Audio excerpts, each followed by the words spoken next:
Madame, Monsieur, bonsoir. Merci de suivre Télémétropole à l'heure de Métro News.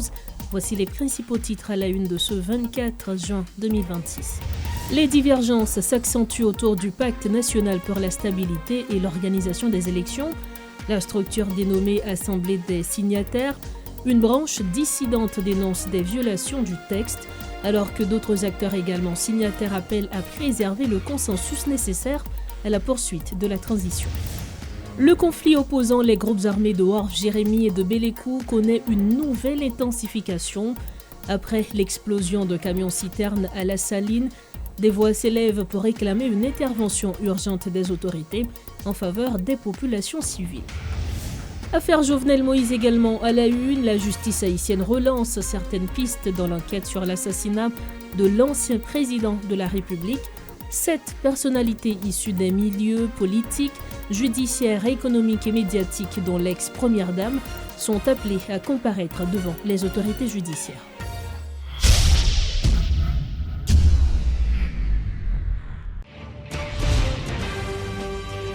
Bienvenue au développement des titres de l'actualité. Le secrétaire général de l'Organisation des États américains, Albert Hamdin, a indiqué que la transition doit rester ciblée et orientée vers des résultats concrets. En marge de la 56e session ordinaire de l'organisation tenue au Panama, la transition en Haïti doit réussir afin de servir de passerelle vers le rétablissement de la sécurité, le renforcement de la confiance dans les institutions, le retour à l'ordre constitutionnel et la tenue d'élections crédibles, inclusives et pacifiques, a déclaré M. Hamdin. Le secrétaire général a également annoncé qu'il compte se rendre en Haïti dans les prochaines semaines afin de poursuivre les consultations avec les autorités nationales, les acteurs politiques, les partenaires régionaux ainsi que la communauté internationale. Plus de détails avec Rodolphe Pierre-Louis. Dans une déclaration publiée cette semaine, le secrétaire général de l'OEA, Albert Hamdin, indique qu'en marge de la 56e session ordinaire de l'Assemblée générale de l'Organisation des États américains, tenue au Panama, il a eu le plaisir de rencontrer la ministre des Affaires étrangères d'Haïti, Raina Forbin, pour un échange constructif sur la situation en Haïti et les perspectives à venir. Notre discussion a réaffirmé l'importance d'un soutien soutenu, coordonné et concret au peuple haïtien en cette période cruciale. La transition en Haïti doit réussir afin de servir de passerelle vers le rétablissement de la sécurité, le renforcement de la confiance dans les institutions, le retour à l'ordre constitutionnel et la tenue d'élections crédibles, inclusives et pacifiques, a dit M. Hamdin. Albert Hamdin souligne que l'Organisation des États américains demeure engagée à soutenir les efforts dirigés par les Haïtiens eux-mêmes pour stabiliser le pays, renforcer les institutions démocratiques et créer les conditions nécessaires permettant au peuple haïtien de choisir librement ses dirigeants. En revanche, M. Hamdin indique que cela exige des progrès en matière de sécurité, un sens des responsabilités politiques, une attention soutenue aux besoins humanitaires, un renforcement institutionnel et un engagement clair de toutes les parties prenantes. J'ai exprimé mon soutien à la stabilité et à la réussite de la transition actuelle jusqu'à la tenue des élections. Dans le même temps, j'ai souligné que ce processus de transition doit rester ciblé et orienté vers des résultats concrets, a-t-il dit souhaiter. Albert Hamdin annonce qu'il compte se rendre en Haïti dans les prochaines semaines afin de poursuivre les consultations avec les autorités nationales, les acteurs politiques et sociaux, les partenaires régionaux et la communauté internationale. Il affirme que l'OEA continuera de travailler en étroite collaboration avec Haïti, la CARICOM, les Nations Unies et d'autres partenaires afin de favoriser la coordination des efforts et de soutenir des progrès concrets. Enfin, depuis son accession à la tête du pouvoir comme chef de l'exécutif le 7 février dernier, le Premier ministre Alex Didier Fils-Aimé collectionne les supports de la part des acteurs de la communauté internationale. Cette semaine, c'est l'Organisation des États américains par la voix de son secrétaire général qui affirme appuyer ce round de transition. Cependant, Albert Hamdin indique que la transition doit rester ciblée et orientée vers des résultats concrets. Le Pacte national pour la stabilité et l'organisation des élections continue de diviser les protagonistes. L'Assemblée des signataires du pacte affirme constater la caducité de ce document, signé entre le Premier ministre ainsi que des acteurs politiques et de la société civile, est censé servir de cadre d'orientation à la transition. Marie-Denise Claude, coordonnatrice de l'Assemblée, évoque la violation du texte par le chef du gouvernement ainsi que le non-respect des engagements pris envers les signataires. Pour justifier cette position, accentuant ainsi le malaise autour de l'application de l'accord. Toutefois, d'autres signataires ont renouvelé leur soutien au Premier ministre et appellent à une harmonisation des positions afin de sauver la transition et de faciliter l'organisation des prochains scrutins dans le pays. C'est au compte-rendu de Richie Fortuné. Nous sommes le 21 février 2026. Des dizaines d'acteurs politiques se sont précipités au Ritz-Kinam à Pétionville pour signer un document présenté par la primature dont l'objectif était d'assurer la continuité de la transition quelques semaines seulement après le départ du Conseil présidentiel. Dénommé Pacte national pour la stabilité et l'organisation des élections, le texte a ensuite fait l'objet d'une présentation officielle par le Premier ministre Alix Didier Fils-Aimé lors d'une cérémonie tenue à la villa d'accueil en présence des membres du gouvernement et de diplomates entre autres.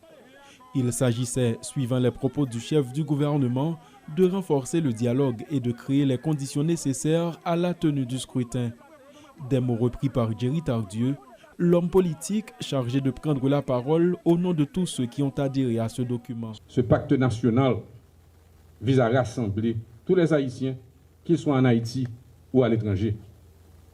C'est pour ça l'article 18 dans le pacte national là, mandé pour KEPA respecter les dispositions de la loi électorale là, qui permettent diaspora à voter dans la prochaine élection. Ça beaucoup jamais fait dans le pays d'Haïti. Cela voudrait dire que nous avons une opportunité historique ensemble, les partis politiques, le gouvernement, à obtenir cette conquête historique pour nos Haïtiens vivant à l'étranger. Peu après, certains protagonistes ont annoncé la mise sur pied de l'Assemblée des signataires, organe visant à veiller à l'application des prescrits du pacte. Présidée par Marie-Denise Claude, cette initiative visait surtout à prendre le Premier ministre au mot et à s'assurer du respect d'un document considéré comme fondamental pour l'issue de la transition. Cette Assemblée représente l'expression collective de la volonté politique des signataires et agit comme un mécanisme de garantie du respect des engagements pris dans le cadre du pacte national pour la stabilisation et l'organisation des élections. Dans cet élan, il n'a fallu attendre que quelques semaines pour voir intervenir les premières déclarations dénonçant la violation de l'accord par le chef de la primature lui-même. En mai 2026, Alix Didier Fils-Aimé a refusé de se présenter à une réunion convoquée par l'Assemblée des signataires pour dresser le bilan des 100 premiers jours de la transition. Un comportement dénoncé publiquement à l'origine des premiers malentendus.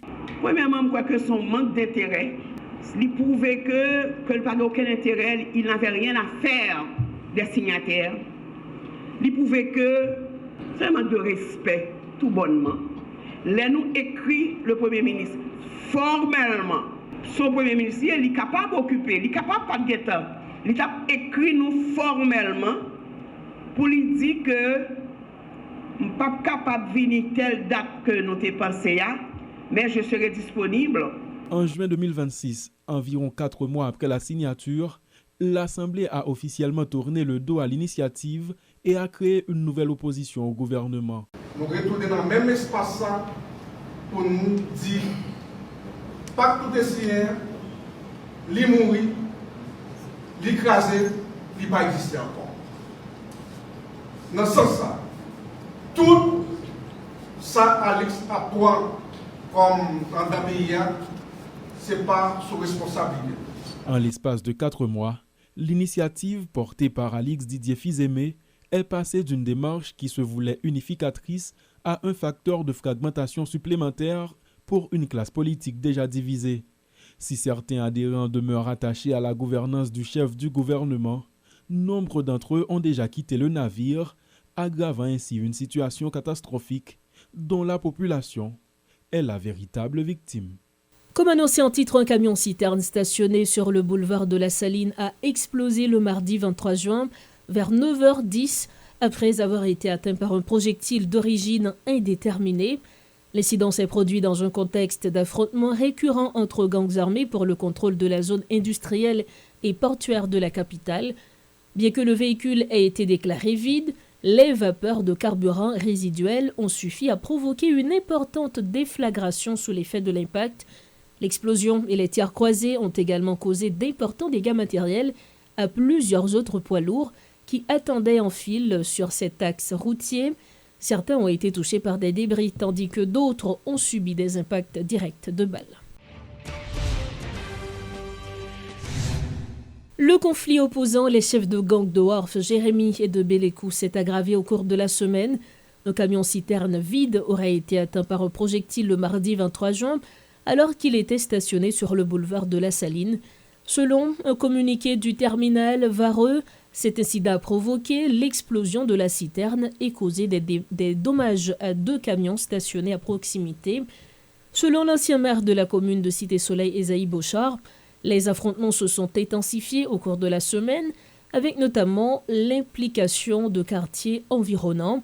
De son côté, le collectif Défenseurs Plus presse les autorités de venir au secours des populations civiles. C'est un reportage de Gerbija. Le terminal Vareux confirme l'explosion d'un camion-citerne touché par un projectile sur le boulevard de la Saline, au cœur du centre-ville.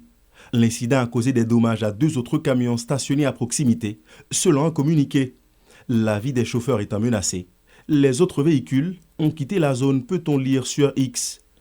Depuis 24 heures, le site a dû suspendre temporairement ses opérations de chargement en raison d'affrontements entre les gangs de Bélécou et ceux du Wharf Jérémy. Selon l'ancien maire de la commune de Cité-Soleil, la situation a empiré ces dernières heures. Et nous sommes capables jusqu'à date toujours gagner, laisser frapper entre des belligérants entre des groupes gangs. Maintenant, t'es gagné la police dernièrement là, mais nous sommes capables de dire la situation a recommencé encore et guerre a toujours continué à faire entre des groupes. Ça parler là. Nous avons un groupe Wharf Jérémy qui est dirigé par Mikano, et groupe Bélécou qui est dirigé par Benji. Mais qu'on y a gagné entre Fort Dimanche, qui est à proximité de Wharf Jérémy, avec zone chasse, aviation, réel des champs, et en face, c'est Fort Dimanche. Toute zone ça reprend, et nous avons dit sur une situation excessivement difficile que la population a vivre. Entre-temps, la direction du terminal dit attendre une amélioration de la sécurité dans la zone portuaire sous contrôle des bandes armées depuis des lustres. Ce conflit a commencé le soir de la défaite d'Haïti face à l'Écosse, le 13 juin dernier.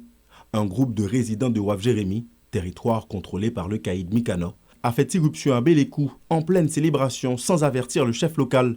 Plusieurs citoyens ont perdu la vie et d'autres ont été interpellés. Cet instant d'effervescence s'est alors transformé en une guerre ouverte entre les 2 hommes. C'est pas la première fois nous qu'on fait bande dans Bélécou qu'on vient boire ensemble avec nous qu'on a Bélécou, nous tuons ensemble. Mikano tellement pas de quoi. Si tu prends un complot, Benji Mare complot à Jeff Canaan, à la mort sans jour, il paye l'État. Mikano tellement pas de quoi tu connais dans bouche li, pas de connaître, ban sorti même de là tout. Jusqu'ici, seule la population des 2 quartiers vivant déjà sous le joug des gangs s'exprime sur les faits. Les résidents de Bélécou tirent des flèches contre Mikano, tandis que ceux du Wharf Jérémy répliquent. Nous-mêmes, Bélécou, nous avons voulu monter, nous jusqu'à voulu monter parce que nous connaissons qui est nous. Devise nous, c'est vivre ensemble. Nous ne parlons pas pour nous détruire, nous ne parlons pas pour nous détruire, pour nous prendre place. Parce que côté nous, il suffit, nous ne pouvons pas pour le territoire. Alors, Mikano, quand il y a mon Mikano qui a fait diffamation, qui a dit, je dis, on a dit la presse. Comment nous sentons, nous avons dit la communauté haïtienne, nous avons dit le monde entier, comment nous sentons, nous avons fait diffamation. Le responsable du collectif Défenseurs Plus, Antonal Mortimé, dit craindre que la situation ne s'aggrave davantage.